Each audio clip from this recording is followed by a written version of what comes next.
Hello Chronoholics, I am Dr. Karan Madan, a doctor by profession and a watch collector by passion. And as the founder of Chronoholic, it is my duty to bring you amazing Chronoholic stories from across the country.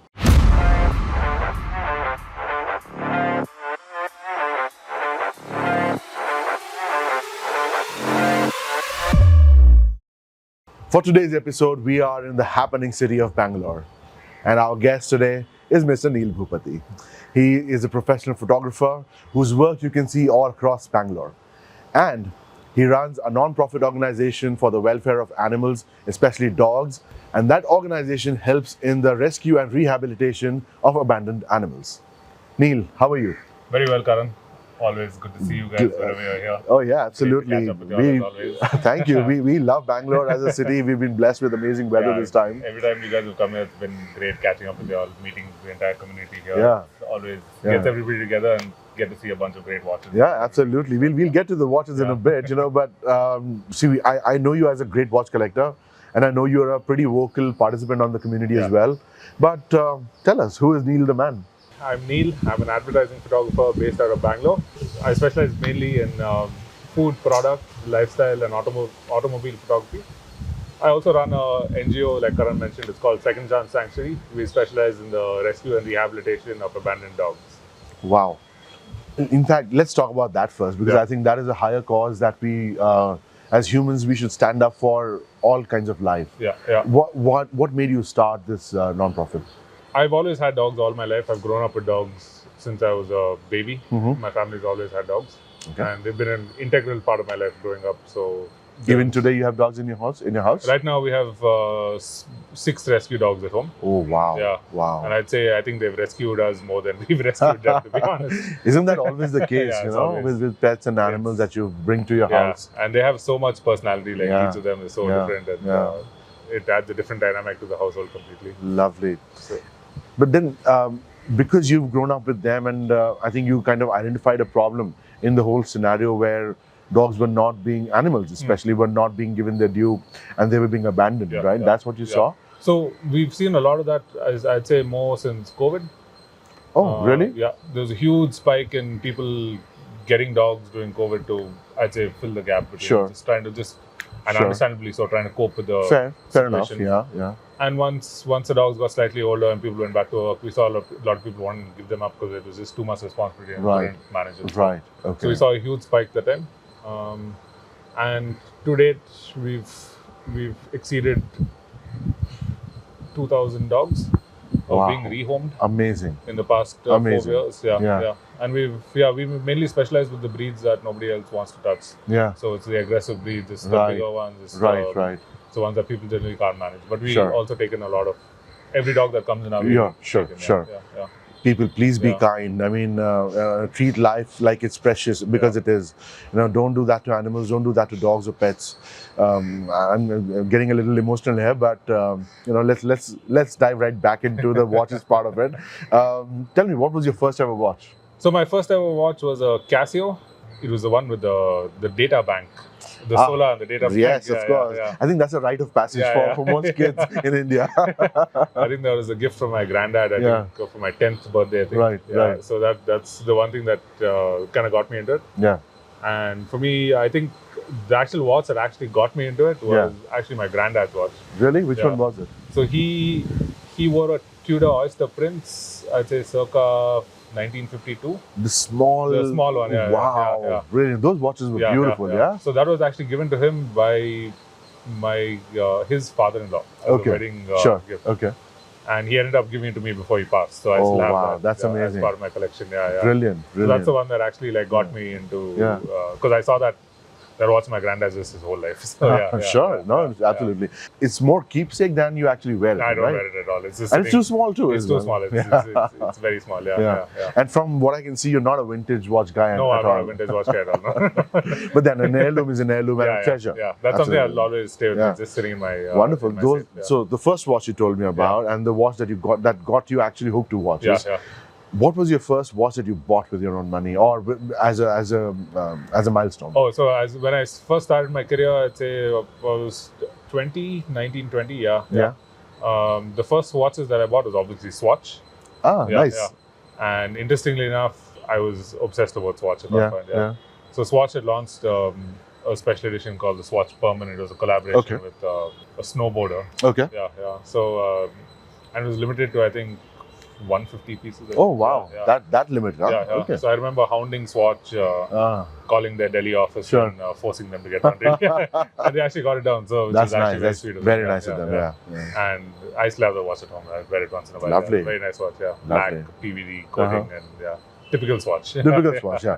Now, what do you expect from a Swatch? Yeah. Yeah. So did you buy more Swatch watches? I bought a after few that? Swatch watches after that. Yeah. When the System 51 came out, Sure. I bought that as Sure. well. Yeah. I think that's also another big piece of watchmaking Correct, technology, which has to be acknowledged for what it did. Yeah, absolutely. Very nice thought process behind the whole thing. And Yeah. of course, it's something that I have still. Yeah. Wonderful, Yeah. wonderful. Still runs great. Yeah, but then on the table today, we have some exquisite watches across the spectrum. It's a little diver heavy. It's there are chronographs. There's variety on the table. So let's talk about that. I think it's the green Longines Hydro Conquest is the one that you wear the most. This is my favorite watch, to be honest. It's one Yeah? of my absolute go-to favorite watches. Yeah. In fact, this is the first, I would say, entry-level luxury piece that I bought. Yeah. Probably 2021, I think. This Oh was. wow. Yeah. Okay. Fantastic watch. It Hydro is. Conquest Boutique It is. Edition. Yeah. Ceramic dial. Yeah. Comes with the special rubber strap. Yeah. and, With fitted and easy exchange yeah, rubber strap. Yeah. Wow. Yeah. Amazing. Did this come with the bracelet as well? It comes with a bracelet as well. So yeah. you bought the strap separately? No, or? it comes together. Oh, yeah, as Yeah, a set. It comes as a set, yeah. I missed this. Yeah, Then I should have got it when I had the chance. Because I love the green on this. This is so nice. The color, that dial changes color in different sunlight. Yeah, it does. Shade, it's like a That's right. brushed greyish green. In And bright sunlight. honestly, in the grand scheme of things, Longines being known for their other watches, the Hydro Conquest kind of is a sleeper hit in I their think it's a collection. fantastic sleeper hit, this Yeah? watch. I think it's gone so far under the radar. Yeah, it criminal. is. Yeah. Is that kind of a watch, that flies under the radar, yet gives you immense value for your money there. Yeah. And I would say that exactly encompasses my whole collection. I like stuff that's under the radar. Yeah. I prefer stuff that nobody else is going to actually go out there and pick up. Speaking of under the radar, while I know the watch is under the radar, the color is not. That's the blue. That's the blue Pelagos. My God, what a watch! Yeah, it's a fantastic. What a watch! And I know you're a little partial to Tudor. As am I. Because I love what they do for the watch buyers. You know, they're a brand that's accessible, yet provides you extreme high value for not just for the money, but the brand value, the aesthetic value, comfort of wearing. Why the blue and not the black? Because I think Tudor is the fun little brother that Rolex has. But do you find the blue a little more jarring as compared to the rest of the Tudor lineup? Because I actually like this blue a lot because it's matte. Yes, that is the USP there. Yeah, the matte blue is something else altogether. So you don't find it that jarring, to be honest. I feel like it goes quite well with everything. Yeah, yes it does. That it does. Yeah. And this blue is, I think, fairly universal to pull off with most. Correct. Yeah. And still, even with that pop of blue, it's such a understated watch, like you said. The contrast is great. The white and the blue stand out. So legible. I think this is Tudor at its very, very best. Yeah. And they've done many things since this release.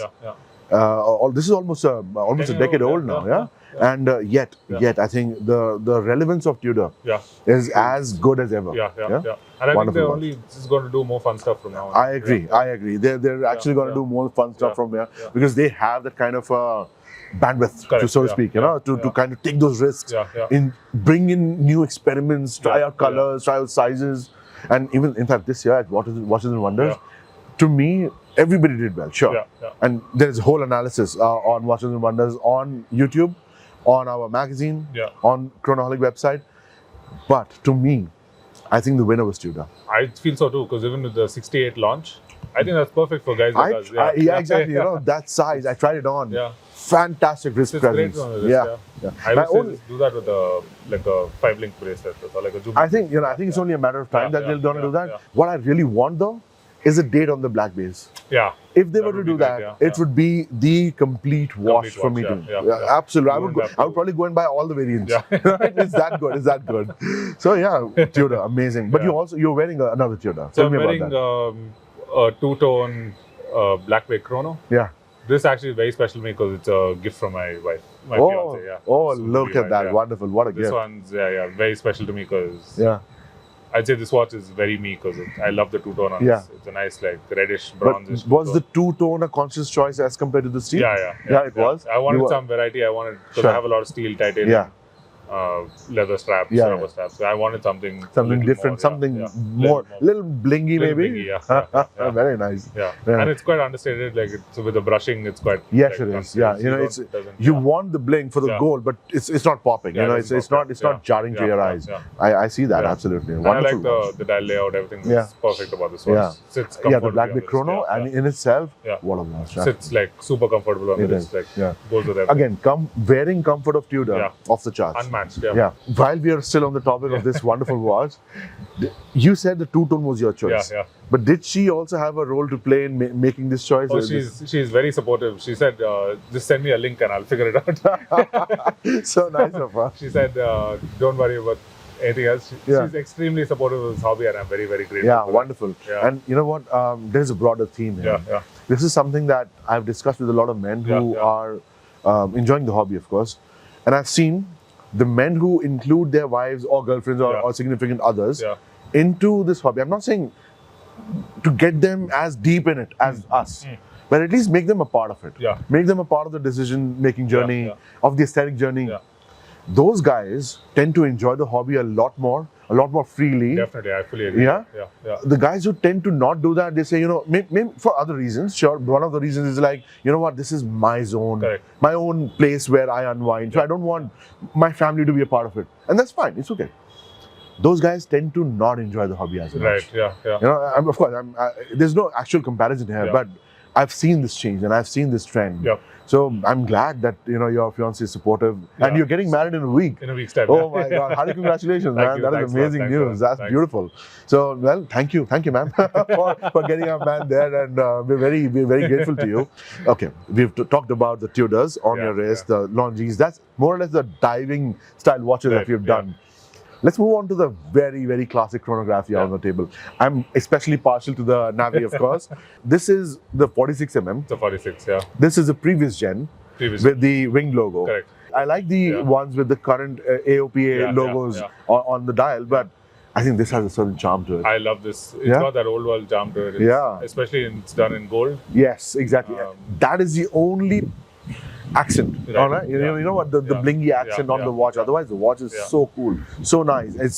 It's actually, this is a personification of Neel to me. This is exactly what I am. This Yeah, is exactly I know, what I am. right? And I am partial to it Yeah, because yeah. of the heritage, Yeah. because of the movement, because of the history of the watch, the layout of the watch. Yeah. I love it. In fact, this is the watch that I always wanted in my collection because I saw it growing up in every magazine. Yeah, sure. Every single lifestyle magazine Absolutely. had An huge advertisement picture for of the Navi timer. Yeah, absolutely. And yeah. you saw it in everybody's like Right. everybody who came from, say, my uncles who came from Sure. abroad, family, friends, Yeah. somebody or the other had a Navi timer on there. Absolutely, yeah. And it's the one watch that I was always, I was very lucky to get. It. Yeah. A wonderful Yeah, pickup, and this is the exact colorway I would want for myself as well. Yeah, So maybe yeah. I'll have to move quickly before they all disappear. I've not seen this colorway like very often. Yeah, you but don't see it too very often. Yeah. In fact, the new one with the blue and but it has the white subdials, right? Yeah. So while I like the blue, Yeah. the white subdials are not to my liking. Kind of takes away a little bit. Yeah, from, exactly. yeah. So this It's absolutely bonkers. Yeah. On that note, what's your take on the three-hand Navi timers that they make? I'm not such a big fan, to be honest. Same here, yeah. I wouldn't.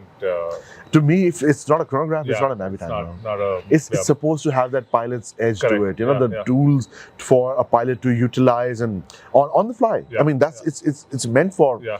flying calculations, not to be done in a room where you have pen and paper. It's to be done on the fly. Correct. So if it's not a chronograph, it's not a Navi to Yeah, me. it's not. Yeah. I still like the classic Navi timer. Yeah. I still prefer.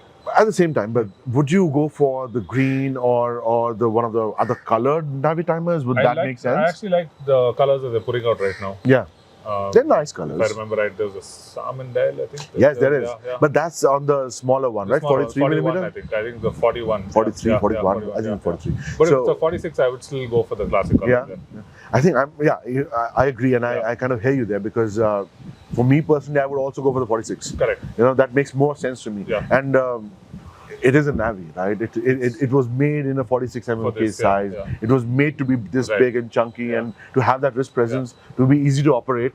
So the Legible. 46 Yeah, makes sense. Yeah. Sure. And then again, when we're talking about the classics, there is an absolute monstrosity of a modern watch. That is the Zenith El Primero Defy 21. Oh my God, what a watch! This is a watch and a half. Yeah? There's so much love in this. Yeah. You can look at that dial all day. All day long, Catch yeah. myself And staring. especially once you actuate the chronograph Yeah. and there's moving parts inside. Dual escapement, Yeah. separate power reserve for the Oof. chrono. You can hear that Yeah. just going in the background when you hit the chrono. Lovely. 100th of a second. What a watch. Yeah. But how does this wear though on your wrist? I would say not the best. Yeah. Not as comfortable as you would expect it to be. But I mean, with a watch like this, I wear it. To I think special comfort occasions, is yeah. not the thought It's not the process thought anyway, process, you know. yeah, So, yeah. but then and this might be a little controversial on the grand scale of things. But what do you think about the Hublification of Zenith right now? sorry guys. I mean, Jean-Claude Bivet has a lot to do with this watch. Yeah. So then you can expect the overlap between Hublot and I get that. Look, Yeah. we had Genta in the 70s, yeah, right? yeah. And his mark is still evident. Yeah. And I'm pretty sure when there's an accounting of things, maybe a decade later, maybe Yeah. 2 decades later, Mr. Bivet will also have a lot to say about the this. design philosophies Yeah, of what's been going on in the last 10 odd years, yeah. and how he's played a big role in that. For sure. I think he's definitely moved Zenith in a new direction, which is very Yes, interesting. Yeah, exactly. I think the revival of Zenith happened because of the groundwork he did. Correct. Yeah, Right, and surprisingly, you'll be surprised to know while the classic Chronomaster is doing very well, the Defy line. As you were saying, yeah. Oof! What the performance is off the scale. They're doing very well. The Defy Skylines, I think those are fantastic watches. they're to be honest. fantastic. Yeah. Sized better, feel better, look better. Value for money. as well, Value yeah. absolutely. That Zenith is such an underrated I brand. right love now. the brand. Honestly. Yeah, I know. I do for too. Me, it's a Oh, I'm fantastic wearing brand. one as well, by the way. So yeah, A brand with so much heritage. It is. Brand with such a great But how's the back strap catalog. though? Not the best. Yeah. In fact, I'm going to move it to a rubber strap soon. Yeah, and even the clasp kind of seems It's a very Hublot clasp. Yeah. So I know, but yeah, I mean, as a chronograph, as a movement, as a watch, It's a fantastic. great Fantastic. statement piece. this What one, would be yeah. your amongst these? And I know you have a few other watches, Yeah. but because these are on the table, so we'll stick to these. What's your weekend watch? My weekend watch right now is the Pelagos. Yeah, Yeah, that's my weekend watch Nice. along with the Oh, new yeah, Tudor. yeah. Very nice. that's and the one that's been getting a lot of this time actually is The new Formex you The- got. Yeah, what a brand. the Mac Daddy of micro. Ooh, Micro seriously, independence. I know. And you know what? I mean, they're also positioning themselves as not just a micro anymore. Yeah, it's more You know, independent, it's a semi-independent. yeah. They have a lot of vertical integration yeah. with the manufacturing capabilities of the parent companies. What a brand! And you can see that in the dial in the case Yes, finishing. yes, They're absolutely. Yeah, experts at case finishing. I agree. And you know, Superb. apart from patented technologies that they've pioneered, Yeah. they're also bringing very wearable watches. It's so wearable. Like And you know, there's something to be said about how a micro brand. Yeah, They started their life as a micro brand, so we'll continue to use that term for this conversation. For a micro brand to make a conscious decision not to be a $500 brand, exactly. man, it's kudos to them It's a because very tough space to be in. very tough, space to highly be in, competitive, yeah. and they're actually, if you look at the price points, they're competing with Tudor, Yeah. they're competing with Longines, Yeah. and they're coming out very well on top. In fact, I would say this is Yeah. on par with that. On the Longines, Yeah. Look at that, guys. I mean, this is real world feedback that you're going to get about a brand, about the wearability and the usability. This is the best. I mean, and then again, quick adjust, quick release, bracelet finishing It's is the off the finishing, charts. The Milanese on this is almost equivalent to an Omega. Trust Exactly. me, All it's that good. The Breitlings, Omegas, It's all that power good right that, now. Yeah. Yeah. And that's the main reason why I picked it in this combination. Yeah. Because I wanted the comfort of the Milanese. Yeah. Just one question about this choice of watch. Yeah. Why the Reef and the GMT Reef versus the other Reef or any of the other watches from Formex? I found this dial configuration very interesting Yeah. actually. And also the interchangeable bezels that you get. Yeah, from the system. exactly. It's Yeah. just a pop-off. Yeah, And exactly. You have 4 different bezel choices that Yeah. give you a completely different look. Absolutely. You've got a Batman, you've got like a, Yeah. like a green bezel. And you got that silver steel thing the as steel well. thing, You know. And it all goes well with a fairly like muted grey style. And grey gel with those gilt accents. I love it. I think that's the pop, right? That's the and that little USP rose on this gold dial. and Yeah. that, Yeah. I think it's a very nicely done watch. I'm a big fan of the brand. I love the brand. I've always had very good things to say about them for the most part of the years.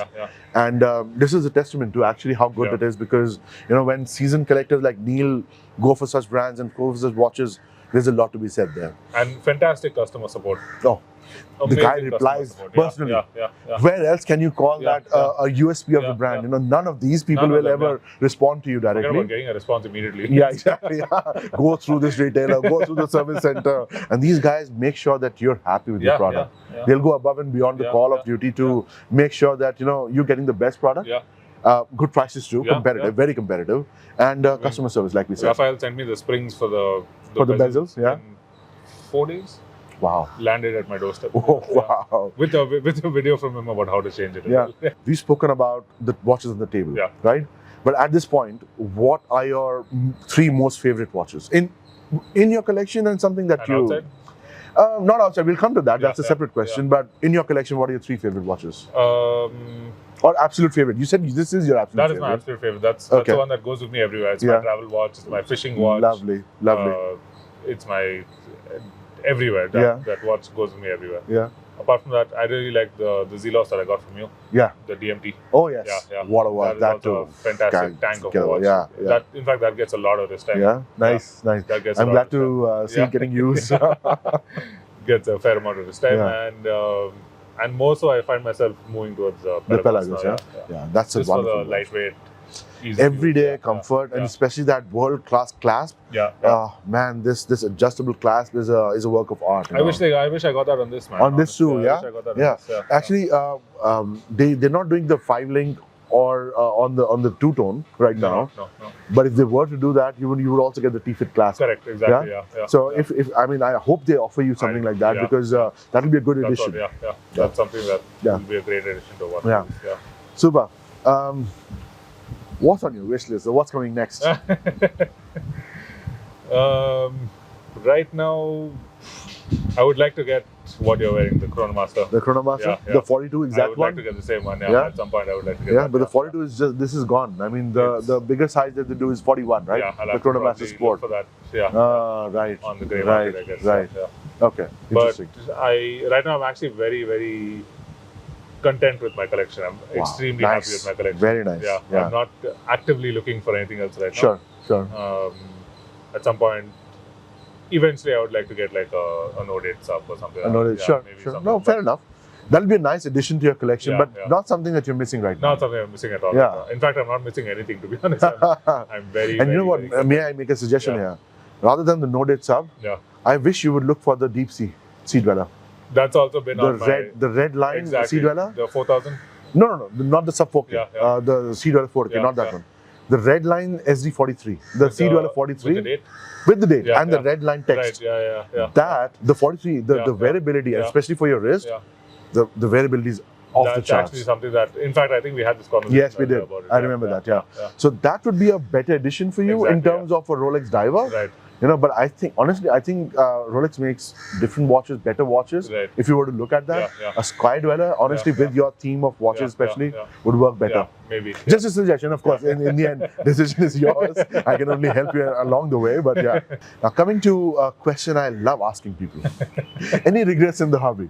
Because something like, on the lines of something you bought which didn't work well with you, or something that you actually missed getting.